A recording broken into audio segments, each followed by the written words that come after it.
जगात कितीतरी वाईट गोष्टी घडताना दिसतात, जसे की व्यसनाधीनता, महिला सुरक्षा, बलात्कार अशा सर्व गोष्टी आपणास कशा प्रकारे धोकादायक ठरतात आणि त्या टाळण्यासाठी काय करावं हे आमच्या छोट्याशा नाटकातून सादर करतो. नाटकाच्या लेखिका कुमारी हर्षदा विनायक साळुंखे. नाटकातील पात्र स्वीकारलेल्या विद्यार्थी नेहा टोपरे, अंकिता पाटील, शमिका परीट, श्रद्धा चव्हाण, अंकिता पाटील, लावण्या पाटील आणि मी स्वतः. पाहुयात प्रेरणादायी आणि धमाल नाटक. परत हवा तर सुरुवात तुझ्यापासून व्हा.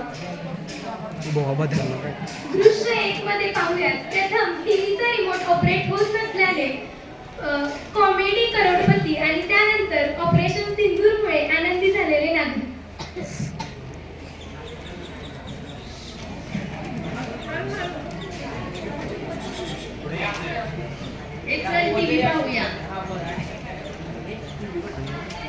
नमस्कार, आदाब, सस्नेह. आणि जेवायचं असेल तर पहिले खेळून जाऊया. स्वागत आहे आपलं कोण बनेगा कॉमेडी करोडपती मध्ये. चला तर भेटूया आजच्या स्पर्धकांना, ज्यांनी म्हटलं आहे मी करोडपती तर होईनच, पण त्याआधी पोटभर असून घेईन. स्वागत आहे कुमारी अंकिता पाटील यांचं. नमस्कार बच्चनजी, तुमच्यासमोर आल्यावर मेट्रोमध्ये चढण्यापेक्षा जास्त टेन्शन आले.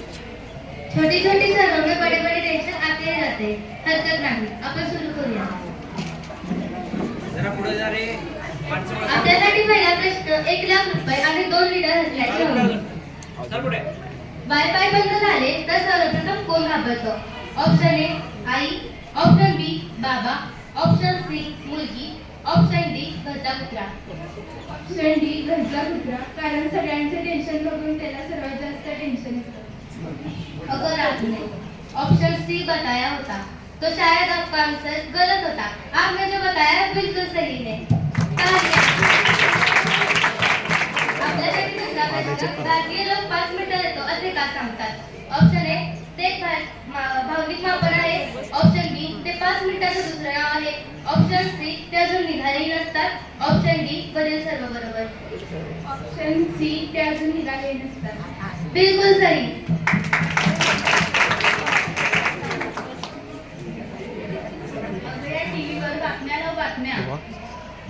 अगं, हा रिमोट ऐकतच नाही, एखाद्या नवऱ्याच्या बायकोसारखा वागतोय. आणि इकडे आजकाल महत्वाची बातमी आहे, संपून जाईल. नमस्कार भारतीयांनो, आपण पाहतोय आताच्या घडीची सर्वात ताजी बातमी. पहलगाम हल्ल्याचा भारत सरकारने घेतला बदला. पाकिस्तानची सर्व दहशतवादी स्थळे भारतीय जवानांनी केली उद्ध्वस्त. अखेर भारतीय महिलांच्या सिंदूरचा बदला ऑपरेशन सिंदूरनेच केला पूर्ण. भारत माता की जय. भारतीय जवानांचा विजय असो. आता दृश्य 2 मध्ये पाहूयात. व्यसन मुक्ती आणि प्लास्टिक मुक्ती कशा प्रकारे काळाची गरज आहे. खरंच ग, आज सीमेवर सैनिक आहेत म्हणून आपण आहोत. होय ग, अगदी बरोबर. आज ते रात्रंदिवस जगतात म्हणून इथं आपण सुरक्षित आहोत. यासाठी सेलिब्रेशन तो बनता येईल. चल आपण एक कॅडबरी घेऊ. काय कॅडबरी द्या.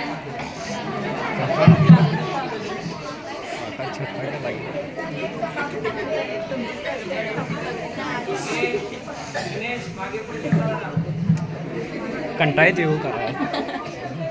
अहो काका, मला काही वाटतं नाही. तंबाखू रस्त्यामध्ये सुटणार आहे, यामुळे तुमचं आरोग्यही खराब होतं व रस्तेही खराब होतात. आधी रस्ते नाही चांगले, रस्त्यात खड्डा की खड्ड्यात रस्ता हे पण कळत नाही. आणि माझ्या चुकण्यानं काय फरक पडणार आहे? अहो काका, रस्ते खराब ही शासनाची चूक आहे. त्यांना कधी कळायचं माहित नाही, पण तुमच्या सूचनाने तुमच्यासोबत आमचंही आरोग्य धोक्यात आहे. व्यसनमुक्ती काळाची गरज आहे. आपण आपल्यापासून सुरुवात करूया. थँक्यू मुलींनो, तुम्ही मला माझी चूक लक्षात आणून दिली. आता इथून पुढे मी रस्त्यावर काही दिसणार नाही, काही टाकणार नाही आणि तंबाखूपासून दूर राहण्याचा प्रयत्न करेन. अगं मुलींना व्यसनमुक्तीवर इतकं समजावलं आणि आता तुम्ही प्लास्टिक रस्त्यासाठी प्रदूषण करताय. प्लास्टिक मुक्ती काळाची गरज आहे. सॉरी, आमच्या लक्षातच झालं नाही. प्लास्टिक रस्त्यावर टाकल्यामुळे जनावरांचे आरोग्यही धोक्यात येते. आता आम्ही इथून पुढे रस्त्यावर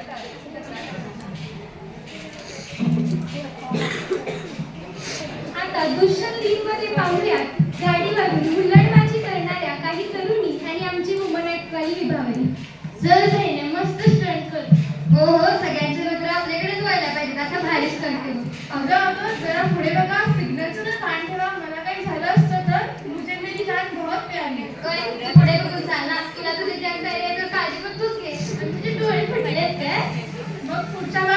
हेडलाईन, 2 स्टंटर, सुलेबाजी करताना स्वतःच्याच भानगड करत नाही. ती बरोबर बोलते, आपणच चुकलो. ट्रॅफिक नियम पाळले तर 2 मिनिट वाचणार नाहीत, पण आयुष्य नक्कीच वाचेल. धन्यवाद आम्हाला समजवल्याबद्दल. आता पाहूयात कायद्याचा गैरवापर करणाऱ्या मुली आणि अशा मुली ज्यांना कायदेही माहीत नाहीत व ते त्या कायद्यांच्या माहीत नसल्यामुळे कशा अडचणीत पडतात ते. एक सर चार चमचा बटर दे. आज उद्या बंद आहे. ए रे दोस्त की तुझ्या मनात कायदा लावू. कमाल झाली, स्वप्नात कशी आली तुझी. अरे वा, स्वप्नात ती राणी खरंच समोर आली की काय? चल एक सेल्फी काढू. ए चल धर्म वाचवा वाचवा. अरे तुम्हाला चौकीतल्या मुलीची छेड काढताना भीतीच वाटत नाही का? सकाळी ऑपरेशन सिंधूर सक्सेस झाल्यावर सैनिकांचा गोष्ट करणारे तुम्ही लोक आज संध्याकाळी दारू पण मुलींची छेड काढताय. जशी सीमेच्या सुरक्षेची जबाबदारी सैनिकांची आहे, तशी सीमेतील आर्थिक लोकांची आणि त्यांच्या आया बहिणींची जबाबदारी प्रत्येक नागरिकाची आहे. ओ दीदी, समजली चूक. जातो मी. कायदा, सुरक्षा, महिला. मॅडम, तुम्हाला महिला सुरक्षेचे कायदे माहिती हवे आणि तुम्ही त्यांचा वापर करायला हवा, तर कशा दारुड्यांना अटक झाली.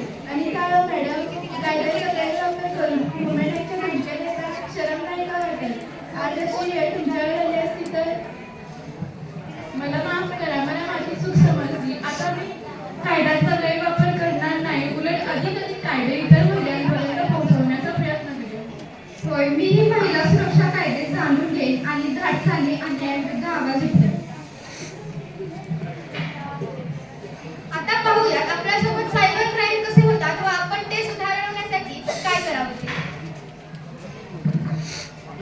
हॅलो, मी मुंबई पोलीस बोलते. दिलेल्या लिंकवर लवकरात लवकर 10 लाख रुपये पाठवा. तुम्हाला डिजिटल अरेस्ट झाले आहे. अरे बापरे, हे काय? आता मी कसली लिंक? अहो असं काही नसतं. पाठवतेस ना लवकर, मग करू डिजिटल अरेस्ट. ए चल, कसली अरेस्ट? आता अरेस्ट तर तुला होणार. तुझा फोटो कॅमेऱ्यात कैद झालाय. अरे बापरे. थँक्यू ताई. मी तर खूप घाबरूनच गेले होते. तुमच्यामुळे माझं नुकसान टळलं. उद्याच मी पोलीस स्टेशनला जाऊन तक्रार दाखल करते. थँक्यू काय म्हणताय? महिला सुरक्षा कायद्याबरोबरच इतरही सर्व सुरक्षा कायदे आपल्याला माहीत असायला हवेत, तरच समाजातील गुन्हेगारांची संख्या कमी होईल. मित्रांनो, आज आपण संपूर्ण नमस्कार रसिके हो. मित्र हो, आज आपण संपूर्ण दिवस पूर्ण गावभर फिरलो आणि एक गोष्ट लक्षात आली की समस्या प्रत्येकाच्याच नजरेत होती, पण उपाय कुणाच्याही हातात नव्हते. प्रत्येक जण म्हणत होतं कुणीतरी सुधरावं, कुणीतरी थांबवावं, पण कुणीतरी म्हणजे नक्की कोण? सरकार, पोलीस, शिक्षक, पालक ही खरं तर आपणच. मित्र हो, बदल सुरू होतो आपल्या वागण्यातून, आपल्या रस्त्यातून आणि आपल्या छोट्या छोट्या निर्णयांमधून. हो मित्र हो, आपणच जर नियम पाळत नसू तर जग बदलावा अशी अपेक्षा तरी काय ठेवायची? आपण स्वतःच नियम पाळावेत, रस्त्याची सुरक्षा करावी, चुकीचा व्यवहार थांबवावा, प्लास्टिक उचलावं. हे करण्यानं काय आपण लहान होत नाही. हे सगळं मोठं दिसतं, पण याची सुरुवात मात्र लहान असते. आज आम्ही दोघे आहोत. दोघींनी सुरुवात केली की पुढचा मागे राहत नाही. हे आपण जे पाहिलं त्या फक्त समस्या नव्हत्या, ती संधी होती काहीतरी करून दाखवण्याची संधी. आता आम्ही ठरवलंय, भीती नाही जबाबदारी, तक्रार नाही कृती आणि बदल नाही तर बदलाची दिशा. रसिको, आम्ही नाटक केलं म्हणून काही बदलणार नाही, पण नाटकामुळे नक्कीच मनहानी, विचार जागे झाले आणि यामुळे बदल आपोआपच जन्माला येईल. आता आमची भूमिका संपली, आता तुमची भूमिका सुरू होतीये. बदल सुरू होतो